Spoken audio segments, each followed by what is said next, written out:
Changer de carrière, c'est une aventure géniale. Mais, en France, la question du financement, ça peut vite devenir un vrai parcours du combattant. Alors comment on s'en sort? On va regarder ça ensemble pour y voir un peu plus clair. On connaît bien ce sentiment, n'est-ce pas? Celui d'être complètement noyé dans un système super complexe. Avec une montagne de paperasse, des sigles partout, c'est une expérience que beaucoup de monde partage. L'idée ici, c'est justement de transformer ce brouillard en un plan d'action limpide. Et voilà la bête, la fameuse plateforme Transition Pro. En théorie, elle est là pour aider, mais en pratique, elle donne souvent l'impression d'être un labyrinthe sans sortie. Si on ressent ça, c'est tout à fait normal. Et ce qui est super intéressant, c'est que cette frustration, eh bien, elle n'est pas que du côté des candidats. Comme le montre cette citation, même les écoles, les organismes de formation sont parfois complètement découragés par la lourdeur du truc. Et ça, c'est vraiment le cœur du problème qu'on va décortiquer. Ok, première étape pour s'y retrouver, il faut bien comprendre les deux grands systèmes qui existent pour financer sa formation. Chacun a son propre rôle et ils ne sont pas interchangeables. Alors, d'un côté, on a le CPF, le compte personnel de formation. C'est parfait pour des formations assez courtes, on a un budget qui peut aller jusqu'à 5 000 euros. De l'autre côté, on a Transition Pro, qui est l'ancien FONGIF. Et là, on est sur une autre échelle. C'est fait pour les gros projets de reconversion, des formations longues, diplômantes, et le point crucial, ça peut même prendre en charge le salaire pendant ce temps.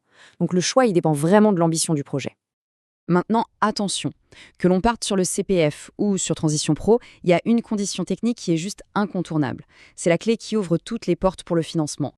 Cette clé, c'est le RNCP. Qu'est-ce que c'est que ce truc? C'est tout simple. C'est l'annuaire officiel de l'État qui liste absolument toutes les formations qu'il reconnaît. Si une formation n'est pas dedans, ou si son statut n'est pas bon, eh bien le financement, c'est impossible. C'est le tout premier filtre. Et voilà la règle d'or, le truc le plus important à retenir de tout ça. Il ne suffit pas que la formation soit dans le répertoire, il faut absolument, et j'insiste, que sa certification soit active. C'est non négociable. Ce tableau, il est très clair.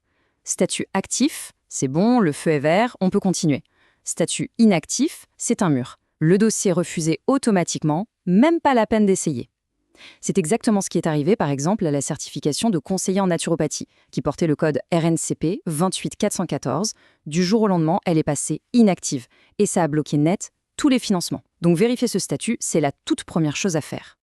On pourrait se dire, super, j'ai trouvé la bonne formation, elle est bien active au RNCP, les écoles vont être super contentes de m'accueillir. Et pourtant, on se heurte souvent à une certaine froideur, surtout avec les dossiers Transition Pro. Alors pourquoi ?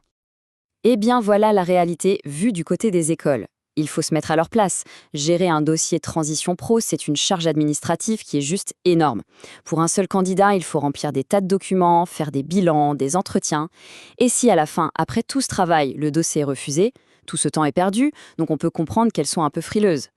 Bon, face à ces obstacles, la solution n'est pas de baisser les bras. Au contraire, il faut adopter une stratégie pour être plus malin que le système.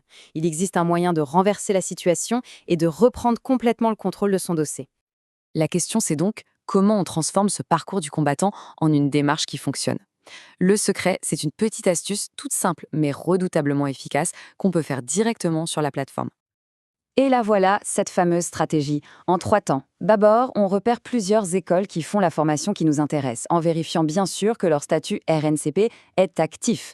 Ensuite, et c'est là que tout se joue, on les ajoute toutes en même temps, en parallèle dans son dossier Transition Pro. Et ça crée une petite compétition entre elles. Et la preuve que ça marche, c'est que ce n'est pas une combine, c'est une fonctionnalité qui est prévue par la plateforme elle-même. On voit bien sur cette image qu'on peut avoir plusieurs organismes en même temps sur le même dossier. D'un coup, on n'est plus en train d'attendre la réponse d'une seule école, on a plusieurs fers au feu, on est en position de force. Le résultat est double. D'un côté, ça motive les écoles à se dépêcher pour remplir les papiers, pour ne pas perdre un candidat. Et de l'autre, si une école traîne ou se désiste, c'est pas grave, on a déjà d'autres options prêtes. On gagne du temps, on limite les risques et on augmente vraiment ses chances de succès.